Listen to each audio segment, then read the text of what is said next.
Subscribe करें गुरुजी world और bell icon को प्रेस करें सबसे पहले सिलेक्शन के लिए। जय हिंद साथियों, आप सभी का स्वागत करता हूं आप सभी के अपने चैनल गुरुजी वर्ल्ड में। यूपी पुलिस कांस्टेबल के एग्जाम के लिए 50 ऐसे क्वेश्चन साथियों यहां पर आप सभी के लिए लाया हूं जो आपकी परीक्षा में आपको देखने को मिलेंगे। यानी कि साथियों एक वो क्वेश्चन है जो यूपी पुलिस के एग्जाम में पूछे जाते हैं, तो इन सभी क्वेश्चन को आप लोग तैयार करेंगे और अपने एग्जाम को फतेह करेंगे यूपी पुलिस के। चलिए, चैनल पर अगर नए हैं साथियों तो जल्दी से चैनल को सब्सक्राइब करके बेल आइकन पर क्लिक कर देंगे, क्योंकि परीक्षा से संबंधित इंपॉर्टेंट कंटेंट आपको इस चैनल के माध्यम से दिया जाता रहेगा। तो पहला प्रश्न आपकी स्क्रीन पर है, आपसे पूछा जा रहा है कि निम्नलिखित में से कौन सा प्राचीन ग्रंथ पांचवा वेद भी कहा जाता है। तो साथियों पांचवा वेद किसे कहा जाता है? महाभारत को पांचवा वेद कहा जाता है, यह आपको ध्यान रखना है। उसके बाद देखिए कि निम्नलिखित में से किसने संस्कृत नाटक मुद्रा राक्षस लिखा था। यानी कि मुद्रा राक्षस के लेखक आपसे पूछे जा रहे हैं, तो आंसर आपका अगर है ऑप्शन नंबर सी के साथ यानी कि विशाख दत्त के साथ, तो बिल्कुल करेक्ट है। आपको ध्यान रखना है कि जो मुद्रा राक्षस साथियों नाटक है, ये संस्कृत का नाटक है और इसको किसने लिखा है? तो विशाख दत्त ने लिखा है। अब उसके बाद देखिए तीसरे नंबर का प्रश्न है कि महाभारत का मूल नाम क्या है, बताने की कोशिश कीजिए। तो महाभारत के मूल नाम की अगर बात करें तो महाभारत को जय संहिता भी कहा जाता है, और मूल नाम अगर आपसे पूछ लिया जाए तो मूल नाम इसका जय संहिता हो जाएगा। जिनका भी आंसर यहां पर सी है तो बिल्कुल करेक्ट है। अब उसके बाद देखिए कि आर्यभट्टियम नामक पुस्तक आर्यभट्ट ने किस भाषा में लिखी थी। तो पहली बात तो यहां पर यह क्लियर हो जाती है कि आर्यभट्टियम नामक एक पुस्तक है जिसके रचयिता जिसके लेखक कौन है? तो आर्यभट्ट जिसके लेखक हैं, और ये किस भाषा में लिखी गई है? तो ये संस्कृत में लिखी गई है। तो ये दो इंपॉर्टेंट पॉइंट आप लोग ध्यान रखेंगे। तो जिनका आंसर यहां पर है ऑप्शन नंबर डी के साथ, तो बिल्कुल करेक्ट भाई, बहुत बढ़िया, वेरी गुड क्लास। आप सभी लोगों से यहां पर रिक्वेस्ट है साथियों कि क्लास को आप सभी लोग एक बार लाइक करके क्लास को शेयर कर देंगे।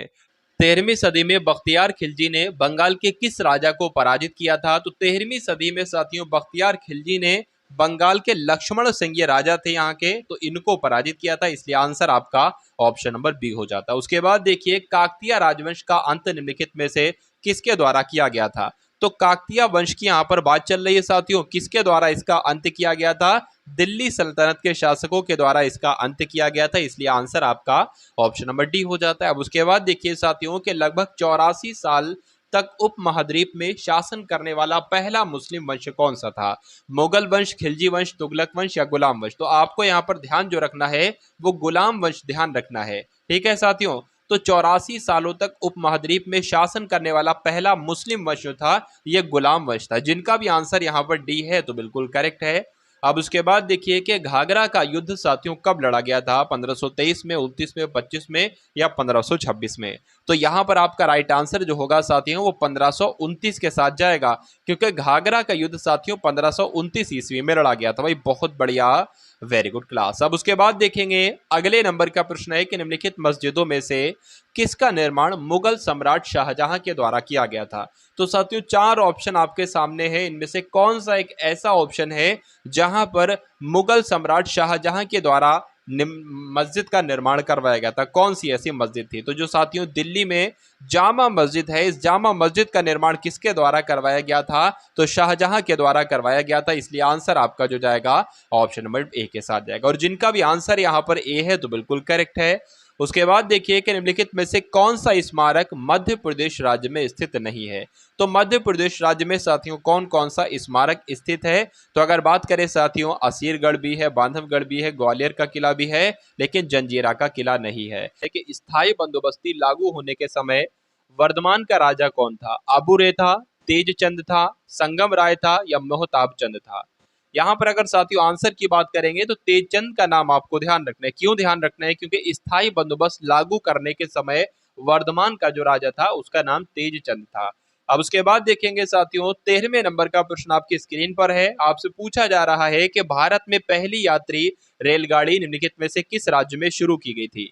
भारत में पहली जो यात्री रेलगाड़ी थी साथियों वो किस राज्य में शुरू की गई थी? आंसर अगर आपका है यहाँ पर महाराष्ट्र, तो बिल्कुल करेक्ट आंसर आपका हो जाता है भाई, बहुत बढ़िया, वेरी गुड क्लास। साथियों क्लास को अगर आपने शेयर ना किया हो तो क्लास को एक बार लाइक करके क्लास को शेयर जरूर कर देंगे, और 14वें नंबर के प्रश्न का उत्तर भी बता देंगे कि कहां पर साथियों शुरू की गई राजस्व प्रणाली को रैयतवाड़ी बंदोबस्त के रूप में जाना जाता है। तो साथियों जो आपको यहाँ पर ध्यान ये रखना है कि जो बॉम्बे डेक्कन में शुरू की गई थी नई राजस्व प्रणाली, इसको साथियों रैयतवाड़ी बंदोबस्त के रूप में जाना जाता है बॉम्बे डेक्कन को। ठीक है, तो जिनका भी आंसर यहाँ पर सी के साथ है तो बिल्कुल करेक्ट आंसर है। उसके बाद देखिए अगले नंबर का प्रश्न है कि 1793 में किस वायसराय के शासन में बंगाल की स्थायी बंदोबस्ती लागू की गई थी, बताइए। यहाँ पर 15वें नंबर के प्रश्न का अगर आंसर की बात करते हैं तो लॉर्ड कॉर्नवालिस के बारे में आपको ध्यान रखना है कि 1793 में लॉर्ड कॉर्नवालिस के शासन में बंगाल की स्थायी बंदोबस्ती लागू की गई थी। आंसर अगर आपके है ऑप्शन नंबर बी तो बिल्कुल करेक्ट है। उसके बाद देखिए कि भारत के राजनीतिक प्रयासों का लक्ष्य स्वराज था। दादा भाई नौरोजी ने इस लक्ष्य की घोषणा कब की थी? तो इस लक्ष्य की घोषणा साथियों कब की थी ये आपसे पूछा जा रहा है। तो कलकत्ता अधिवेशन जो कि 1906 में हुआ था, यहां पर दादा भाई नौरोजी ने इस लक्ष्य की घोषणा की थी। उसके बाद देखिए अगले नंबर का प्रश्न है कि भारतीय राष्ट्रीय कांग्रेस यानी कि इंडियन नेशनल कांग्रेस के इनमें से किस अधिवेशन में पहली बार राष्ट्रगान गाया गया था? तो पहली बार साथियों राष्ट्रगान जो गाया गया था वो 1911 में गाया गया था। और कहाँ के अधिवेशन में? तो कोलकाता के अधिवेशन में गाया गया था। इसलिए जिन लोगों का भी आंसर, जो लोग भी यहाँ पर हैं ऑप्शन नंबर ए के साथ, तो बिल्कुल करेक्ट हैं। उसके बाद देखिए कि 1893 में विश्व की धर्म संघीय संसद में भारत का प्रतिनिधित्व किसने किया था? तो भारत का साथियों प्रतिनिधित्व किसने किया था? 1893 की बात चल रही, आपको बखूबी याद होगा, कई बार आपने पढ़ा होगा साथियों कि 1893 में विश्व की धर्म संघीय संसद में जो भारत का प्रतिनिधित्व किया था साथियों, वो स्वामी विवेकानंद जी ने किया था। तो किया था साथियों, इसलिए आंसर आपका किस ऑप्शन के साथ है? ऑप्शन नंबर ए के साथ है। और जिनका आंसर ए है तो बिल्कुल करेक्ट है। बेलूर मठ साथियों कहां पर स्थित है? कई बार आपसे परीक्षा में यह प्रश्न पूछा जा चुका है। तो बेलूर मठ की अगर बात करते हैं तो ये पश्चिम बंगाल में स्थित है। कहां पर स्थित है साथियों? पश्चिम बंगाल में स्थित है। इसलिए आंसर आपका ऑप्शन नंबर ए हो जाता है। उसके बाद देखिए रामकृष्ण मिशन किसके द्वारा गठित किया गया? स्वामी विवेकानंद जी के द्वारा, रामकृष्ण परमहंस के द्वारा, स्वामी दयानंद सरस्वती के द्वारा या राजा राममोहन राय के द्वारा? तो अगर आंसर आपका है ऑप्शन नंबर ए के साथ तो बिल्कुल करेक्ट आंसर आपका हो जाता है। उसके बाद देखिए कि इनमें से कौन से स्वतंत्रता सेनानी मोतीलाल नेहरू के साथ स्वराज पार्टी के सह संस्थापक थे, बताइए। चलिए यहां पर आंसर की अगर साथियों हम लोग बात करते हैं तो चित्तरंजन दास आपका आंसर चला जाता है। यानी कि इनमें से कौन से स्वतंत्रता सेनानी? तो चित्तरंजन दास मोतीलाल नेहरू के साथ स्वराज पार्टी के सह संस्थापक थे। ये प्रश्न आपके लिए साथियों इंपॉर्टेंट है। स्वराज पार्टी से संबंधित प्रश्न आपसे परीक्षा में पूछा जाता रहता है, तो आंसर आपको ध्यान रखना है। उसके बाद देखिए कि स्वराज पार्टी की स्थापना किस वर्ष की गई थी? तो स्वराज पार्टी की स्थापना साथियों कब की गई थी? तो 1923 में की गई थी। ये बात आपको ध्यान रखना है। तो जिनका भी आंसर यहां पर है ऑप्शन नंबर डी के साथ तो बिल्कुल करेक्ट है। उसके बाद देखिए कि 1922 में गांधी जी के द्वारा असहयोग आंदोलन को वापस लेने का जो मुख्य कारण था साथियों वो क्या था? तो भीड़ ने उत्तर प्रदेश के चौरी चौरा में एक पुलिस स्टेशन में आग लगा दी थी, ये कारण था? या गांधी जी को गिरफ्तार कर लिया गया था और आंदोलन रोकने के लिए मजबूर किया गया था? या गांधी जी गंभीर रूप से बीमार पड़ गए थे? या लक्ष्य हासिल हो जाने से आंदोलन पूर्ण हो गया था? तो आपका आंसर यहाँ पर साथियों जो जाना चाहिए वो भीड़ ने उत्तर प्रदेश के चौरी चौरा में एक पुलिस स्टेशन में आग लगा दी थी साथियों, इसलिए महात्मा गांधी जी के द्वारा असहयोग आंदोलन को वापस ले लिया गया था 1922 में। तो जो लोग भी यहाँ पर हैं ऑप्शन नंबर ए के साथ तो बिल्कुल करेक्ट है भाई, बहुत बढ़िया, वेरी गुड क्लास। अब उसके बाद देखिए कि अली बंधु शौकत अली मोहम्मद अली द्वारा भारत में किस आंदोलन का नेतृत्व किया गया था? तो साथियों भारत में किस आंदोलन का नेतृत्व किया गया था? तो खिलाफत आंदोलन का नेतृत्व किया गया था। किन किन के द्वारा? सभी के नाम मैंने आपको बता दिए हैं। तो आंसर आपको ध्यान रखना है ऑप्शन नंबर डी खिलाफत आंदोलन। उसके बाद देखिए कि भारत के संविधान के परिप्रेक्ष्य में दिए गए कथनों में से असंगत कथन को चिन्हित करना है आपको और बताना है कि आपके इस प्रश्न का बिल्कुल सही उत्तर क्या होगा। यानी कि भारत के संविधान के बारे में यहाँ पर गलत कथन आपको बताना है।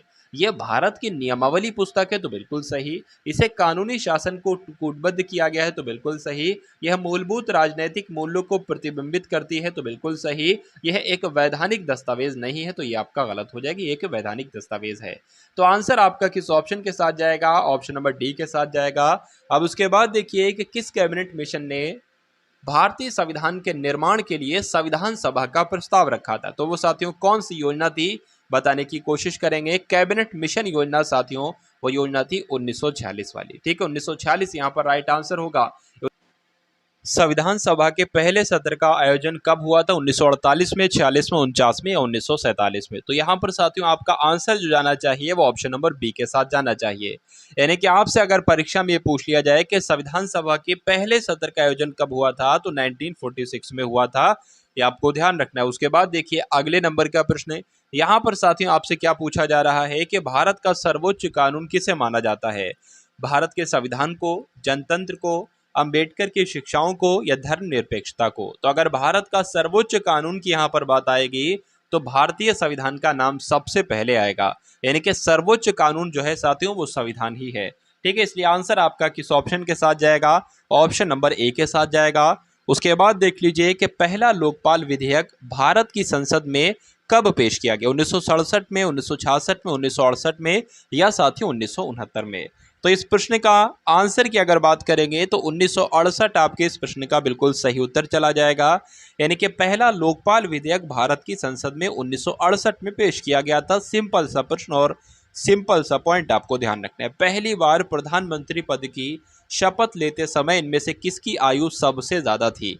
तो कभी कभी ऐसे भी प्रश्न आपसे पूछ लिए जाते हैं साथियों, थोड़े अटपटे होते हैं लेकिन प्रश्न आपसे पूछ लिए जाते हैं। तो मोरारजी देसाई, अटल बिहारी वाजपेयी, वीपी सिंह या चौधरी चरण सिंह? तो इस क्वेश्चन का राइट आंसर जो होगा साथियों वो मोरारजी देसाई होगा। यानी कि पहली बार जब पद की शपथ ले रहे थे तो इनमें से वो कौन से प्रधानमंत्री थे? तो मोरारजी प्रधानमंत्री थे जो सबसे उम्र दराज थे या सबसे ज्यादा आयु के थे, ये आप कह सकते हैं। तो जिनका भी आंसर यहाँ पर है ऑप्शन नंबर ए के साथ तो बिल्कुल करेक्ट है। उसके बाद देखिए कि इनमें से किस अवसर पर चंद्र ग्रहण होता है? पूर्णिमा पर, प्रथम कोड़ेचर पर, तृतीय कोड़ेचर पर या अमावस्या पर? तो आंसर की अगर बात करते हैं साथियों तो पूर्णिमा पर साथियों चंद्र ग्रहण होता है। ये आपको ध्यान रखना है, कब चंद्र ग्रहण होता है? तो पूर्णिमा पर होता है। उसके बाद देखिए अगले नंबर का प्रश्न है कि यूरेनस ग्रह की खोज किसने की थी? आपसे साथियों पूछा जा रहा है, बताइए।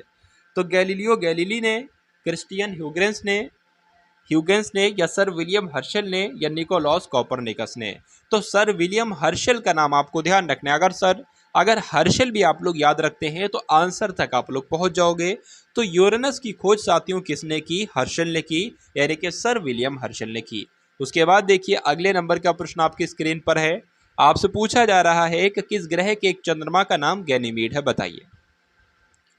तो आंसर की अगर बात करें ऑप्शन नंबर ए होगा या बी होगा? तो आंसर आपका जो जाएगा वो बृहस्पति के साथ जाएगा। यानी कि बृहस्पति ग्रह के एक का साथियों चंद्रमा का नाम गैनीमीड है, ये आपको ध्यान रखना है। उसके बाद देखिए अगले नंबर का प्रश्न क्या हो सकता है साथियों कि अफ्रीका में जो स्थित किलिमंजारो है इसका नाम है, ये क्या है? ये सबसे लंबी नदी है, सबसे बड़े घास के मैदान है, सबसे घने जंगल है या ज्वालामुखी पर्वत है? सातवें प्रश्न मैं आपको पहले भी करवा चुका हूं, मैंने आपको इसका राइट आंसर बताया था ज्वालामुखी पर्वत। तो अफ्रीका में जो किलिमंजारो है ये ज्वालामुखी पर्वत है। आंसर जिनका भी यहाँ पर डी है तो बिल्कुल करेक्ट है। अब उसके बाद देखिए कि दुनिया की सबसे बड़ी ताजे पानी की झील साथियों कौन सी है? तो दुनिया की सबसे बड़ी ताजे पानी की झील विक्टोरिया झील है, ईरी झील है, सुपीरियर झील है या ओंटारिया झील है? तो आंसर आपका किस ऑप्शन के साथ जाएगा? सुपीरियर झील के साथ जाएगा।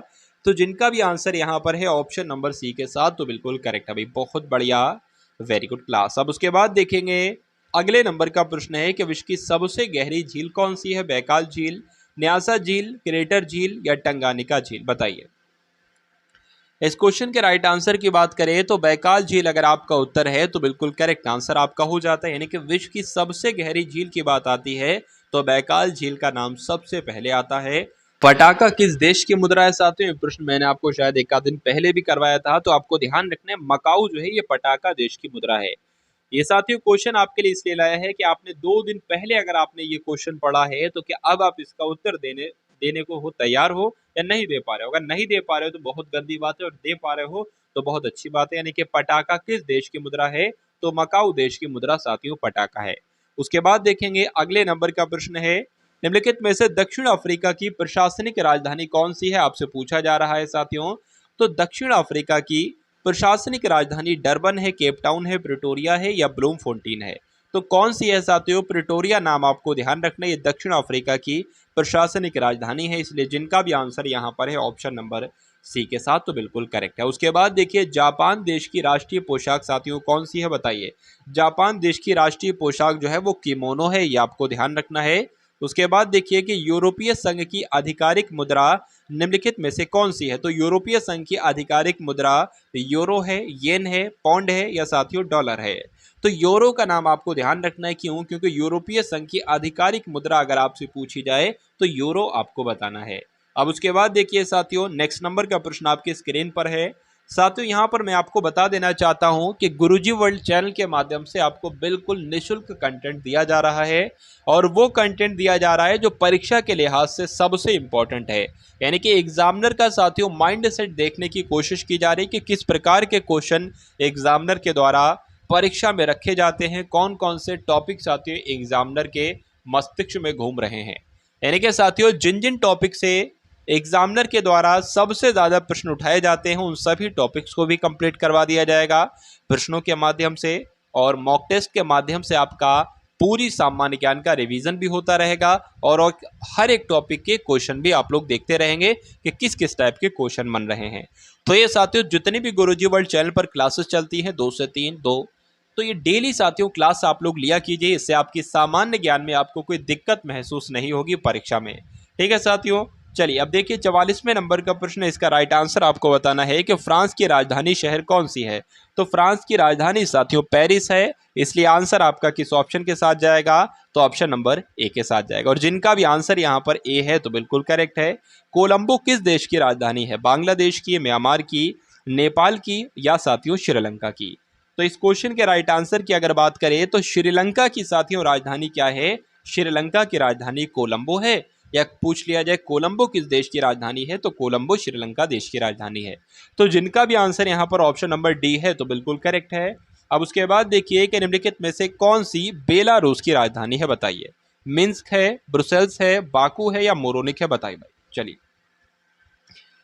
चलिए तो यहाँ पर आंसर की अगर बात करते हैं तो मिन्स्क आपको ध्यान रखना है, यानी कि बेलारूस की राजधानी साथियों कौन सी है? मिन्स्क है। जिनका भी आंसर यहाँ पर ऑप्शन नंबर ए है बिल्कुल करेक्ट है। उसके बाद देखिए कि भारत का पहला परमाणु स्टेशन कब स्थापित किया गया, बताइए। 1961 में, 1969 में, 1968 में, 1967 में? ये साथियों 1961 लिखा होना चाहिए, कोई दिक्कत नहीं है। तो आंसर की बात करें साथियों 1969 आपका राइट आंसर हो जाएगा। यानी कि भारत का पहला परमाणु स्टेशन कब स्थापित किया गया? तो 1969 में स्थापित किया गया, यह आपको ध्यान रखना है। अब उसके बाद देखिए कि भारत में पहला नाभिकीय विद्युत संयंत्र कहां पर स्थापित किया गया था? तारापुर में, काकरपुर में, कैगा में या साथियों कलपक्कम में? तो 49वें नंबर के प्रश्न के आंसर की अगर बात करें तो तारापुर आपके इस प्रश्न का बिल्कुल सही उत्तर हो जाता है। यानी कि भारत में पहला नाभिकीय विद्युत संयंत्र कहां पर स्थापित किया गया? तो तारापुर में स्थापित किया गया। तो आंसर जिनका ए है बिल्कुल करेक्ट है। उसके बाद देखिए कि भारतीय अर्थव्यवस्था को गति देने वाले परिवहन के मुख्य साधन क्या हैं? पानी के जहाज, साइकिल, रेलवे या बैलगाड़ी? आंसर आपका साथियों किस ऑप्शन के साथ जाएगा? रेलवे के साथ आपका आंसर जाना चाहिए।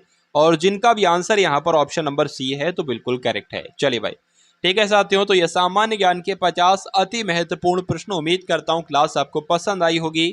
अगर पसंद आई है तो क्लास को लाइक करके क्लास को शेयर करेंगे, और चैनल पर नए हैं तो चैनल को सबसे पहले सब्सक्राइब करेंगे। तो मिलते हैं हम सभी लोग आने वाली वीडियो में। जय हिंद साथियों। सब्सक्राइब करें गुरुजी वर्ल्ड और बेल आइकन को प्रेस करें सबसे पहले सिलेक्शन के लिए।